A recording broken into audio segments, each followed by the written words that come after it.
Quero cumprimentar a todos com a paz de nosso Senhor e Salvador Jesus Cristo.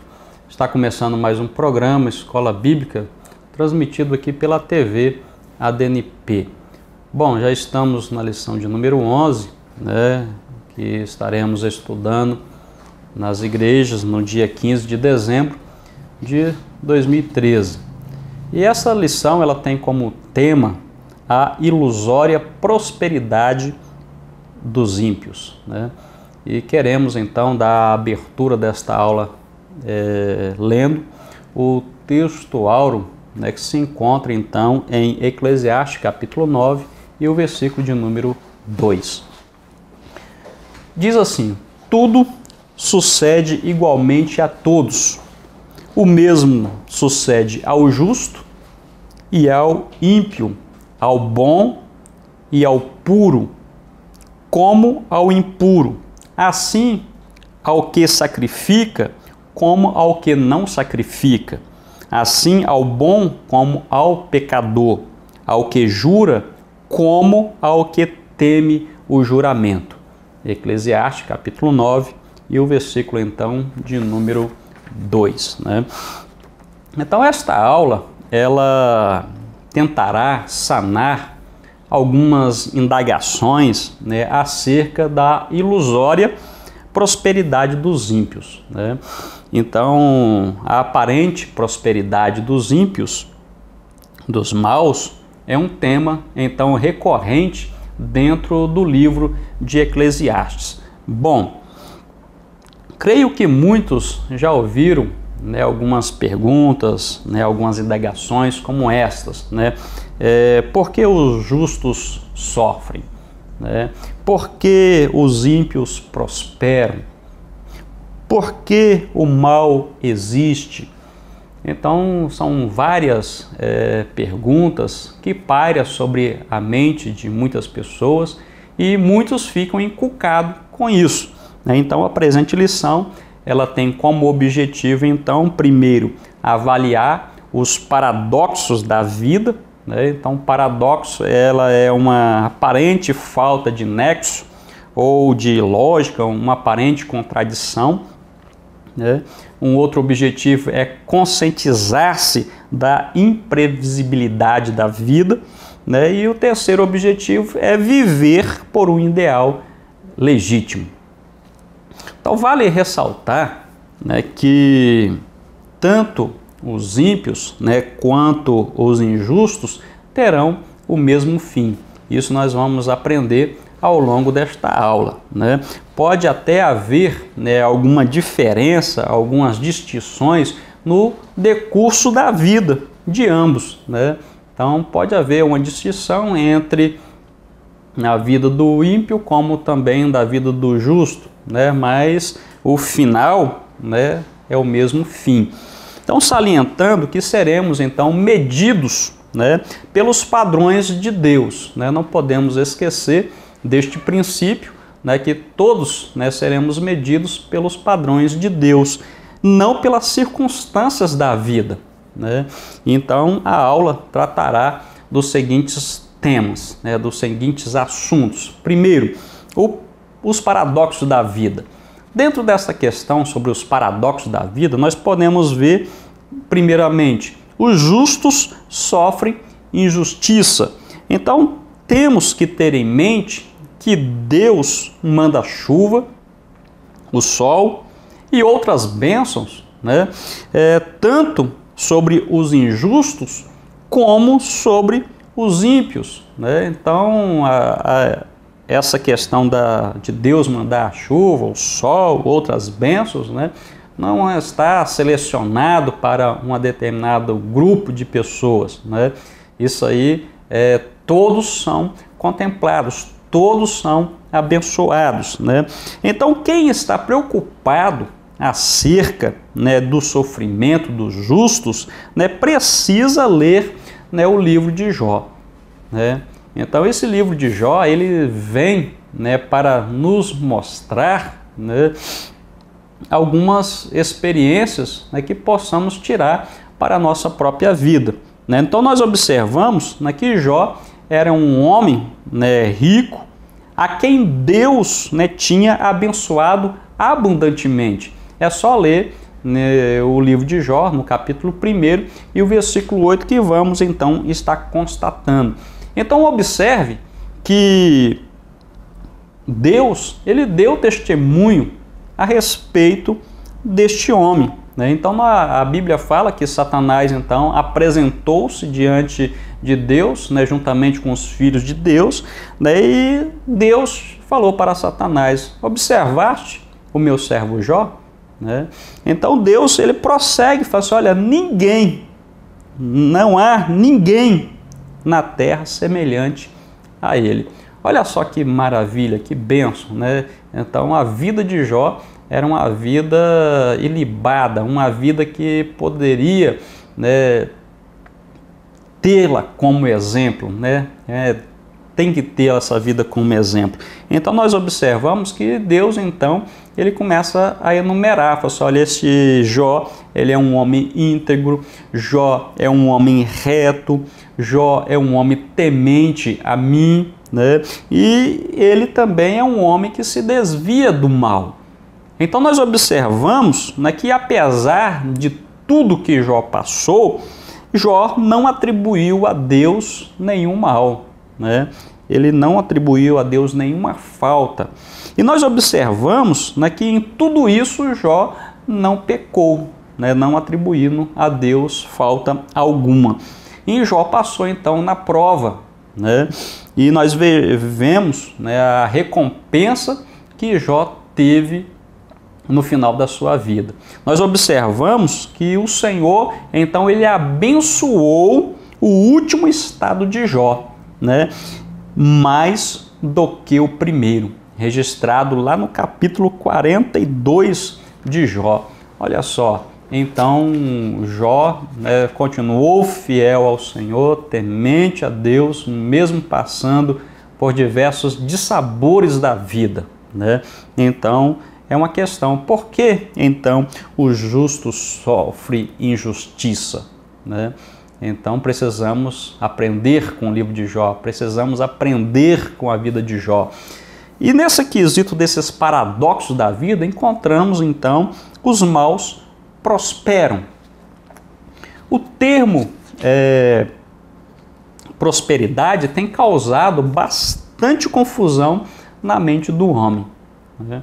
Por que causado bastante confusão? Isso se dá justamente por causa da forma que aprenderam, né? Então, da forma que ele aprendeu o que é prosperidade, causa confusão em sua mente. Olha só, sempre ouvimos dizer que ser próspero significa ter posses. Olha só, e não é bem por aí. E bênçãos significa sucesso. Então nós temos que parar para observar, né, e perguntar o que significa prosperidade bíblica, o que vem a ser prosperidade bíblica.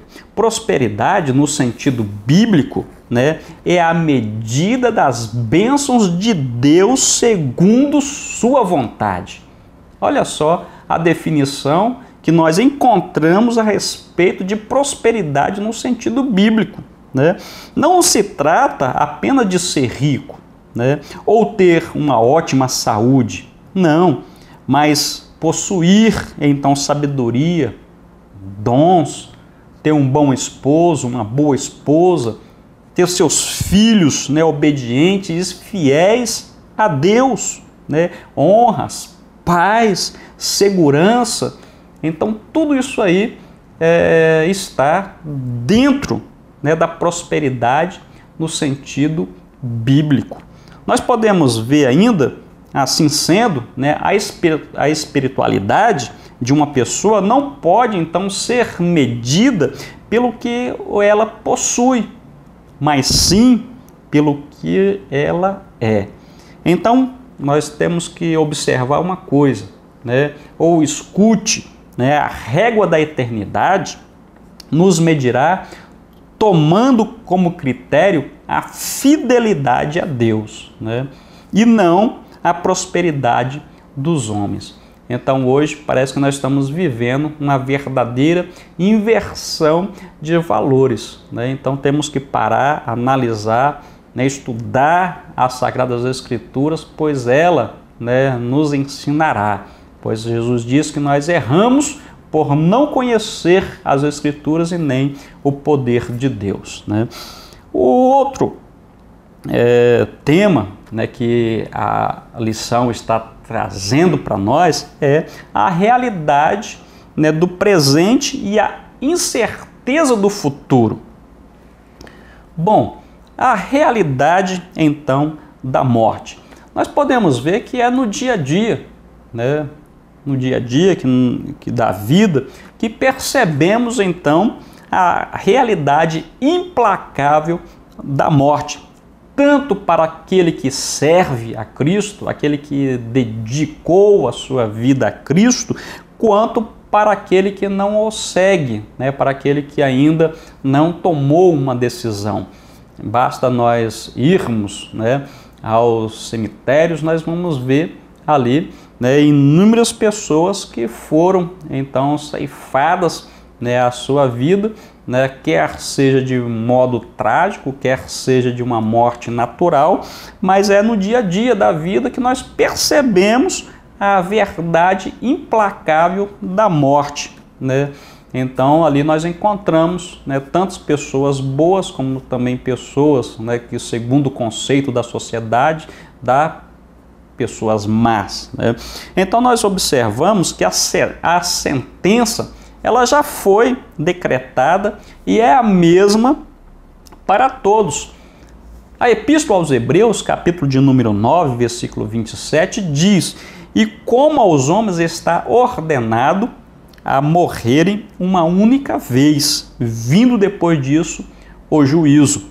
Então Jesus, ele contou, né, uma parábola denominada O Rico e Lázaro, e esta parábola ilustra bem, né, acerca da realidade da morte. Então, nesta parábola, nós vemos que a morte chegou tanto para o Lázaro, também para o rico, né, e ambos tiveram, então, o seu destino. Sobre a realidade do presente e a incerteza do futuro, tem o segundo ponto aqui, que diz acerca da certeza da vida eterna. Essa também causa uma certa, podemos dizer, um desconforto em muitas pessoas, né, principalmente sobre aquelas que não têm a certeza da vida eterna. Ao examinarmos, né, as Escrituras, encontramos uma palavra do apóstolo João dizendo da seguinte forma: "Olha, essas coisas eu vos escrevi para que saibais, olha, que tendes a vida eterna e para que creiais no nome do Filho de Deus." Né? Registrado lá na primeira carta do apóstolo João, no capítulo 5, e o versículo de número 13. Então, todo cristão, ele tem a certeza da salvação, né? Então, muitos até questionam, mas como você sabe se é salvo? Como você pode abrir a boca e afirmar com tanta certeza a respeito da sua salvação? Mas quero dizer que a Bíblia, ela nos garante, né, essa convicção. Então, todo cristão, ele tem a certeza da salvação, seja quando Cristo voltar, né, que aguardamos a volta do Senhor, né, a qualquer momento, mas ou seja também quando a morte chegar, né? Então esse cristão sabe que estará então com o Senhor no céu. Uma certa vez uma pessoa comentou, né, e eu achei interessante, guardei, que onde está registrado da seguinte forma, né, falando que o crente, né, o cristão, ele sempre sabe, né, que o Senhor está com ele, né? Então, todos os dias que ele acorda, ele está com o Senhor, né? Deus está com ele, né? Mas se o dia, porventura, ele não acordar, não levantar, ele sabe que estará com o Senhor. Essa é a convicção do crente em Jesus Cristo. Bom, João não declara, né, em nenhuma parte, né, da carta que uma experiência, né, do passado, né, uma experiência de conversão vivida apenas no passado, proporciona certeza, olha só, ou garantia da salvação hoje. Não. Então, supor que possuímos, né, a vida eterna, tendo por base uma única experiência passada ou uma fé morta, é erro grave.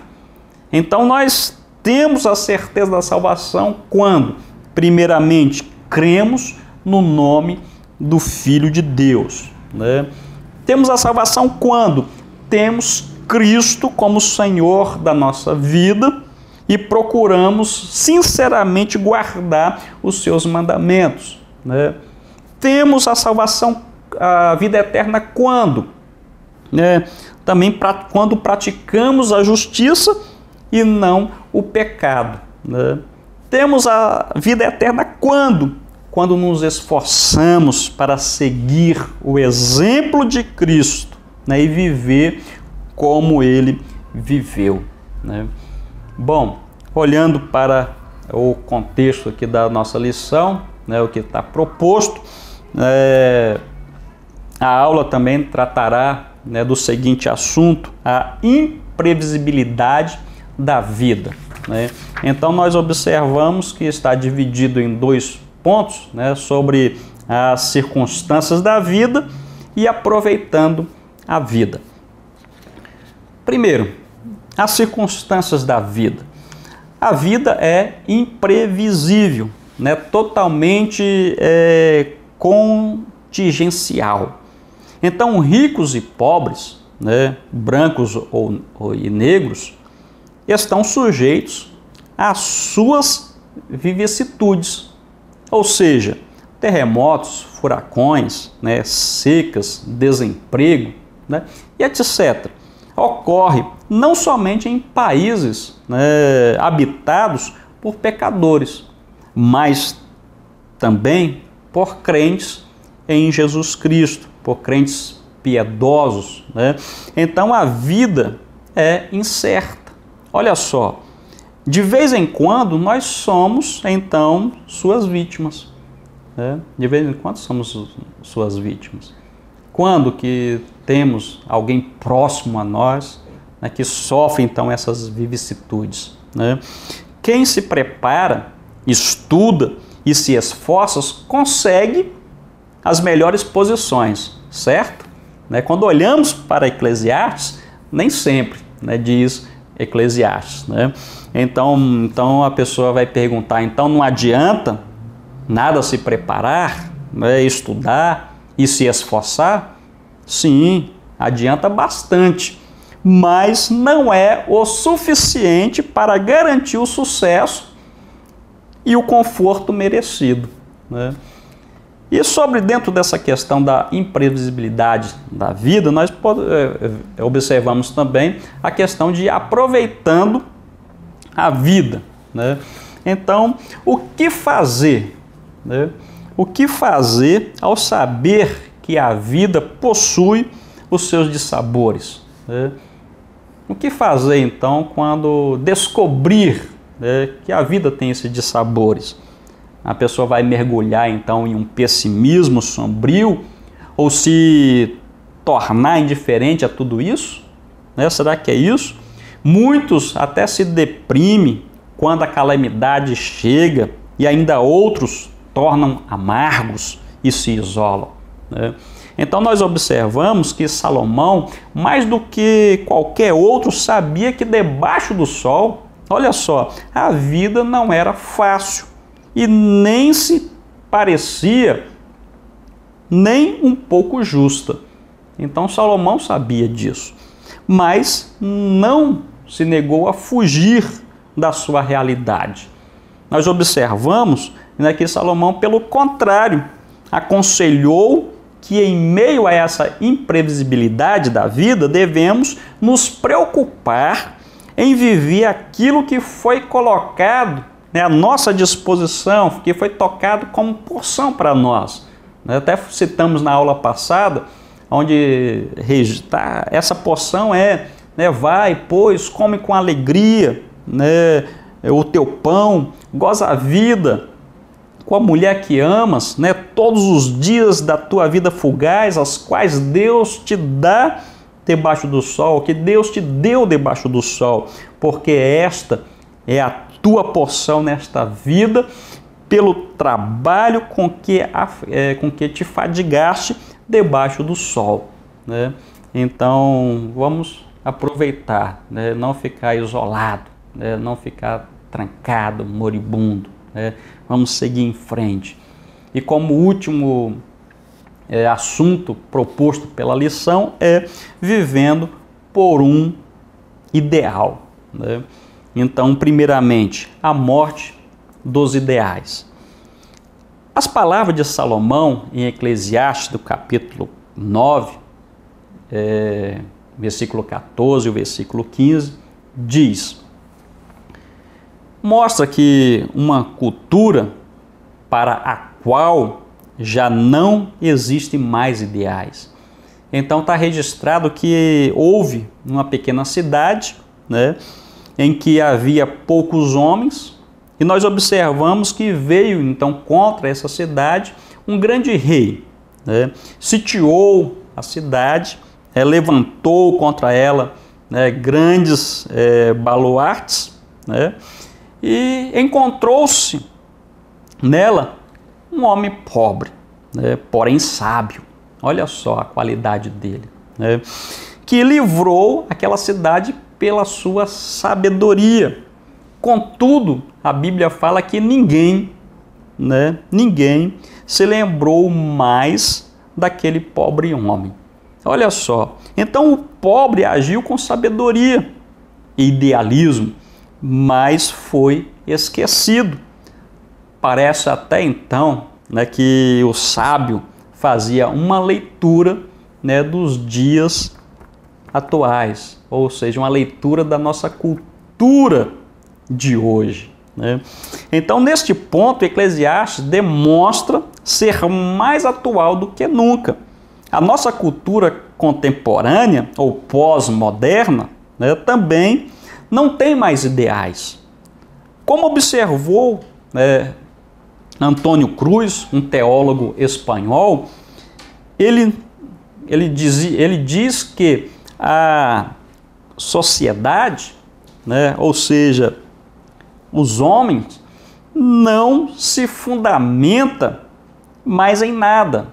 Então, ou seja, visto não possuir então certeza absoluta. Então, tornou as pessoas individualistas e narcisistas, preocupadas consigo mesmos, né, e não com o outro. Então, aí ele fazendo referência a uma sociedade que não tem, então, um ideal. E, por último, falando que vivendo, então, por um ideal.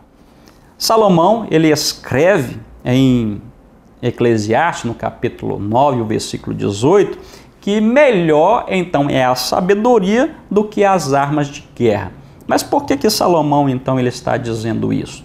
Então, essas máximas, né, nos reconduz à parábola desta pequena cidade registrada, né, no capítulo 9, do versículo 14 e o 15, que nós falamos agora mesmo. Então, a sabedoria é mais poderosa que os armamentos, de um grande rei. Então, nós observamos que foi a sabedoria que deu a vitória à pequena cidade. Observe, mas os pecadores, ou mesmo um único pecador, pode anular a prosperidade beneficente da sabedoria. Vamos ver, né? Então essa passa até despercebida, sem aplicação, ou até mesmo desprezada pelos insensatos, e tal circunstância ilustra sua fraqueza. E nós podemos observar, né, na questão, um caso bem ilustrativo deste versículo, que é o caso de Acã. Acã, por sua ganância, ele prejudicou a comunidade inteira de Israel e anulou a sua força. Então, olha só, por isso que Salomão ele está dizendo que melhor é a sabedoria do que as armas da guerra ou as armas de guerra. Então, queremos concluir essa aula de hoje com estas palavras e dizendo a todos vocês que estão nos assistindo a esse programa Escola Bíblica que continue ligado na nossa programação, que Deus com certeza tem uma palavra de vitória para você e toda a sua família. Um grande abraço e até o próximo programa Escola Bíblica.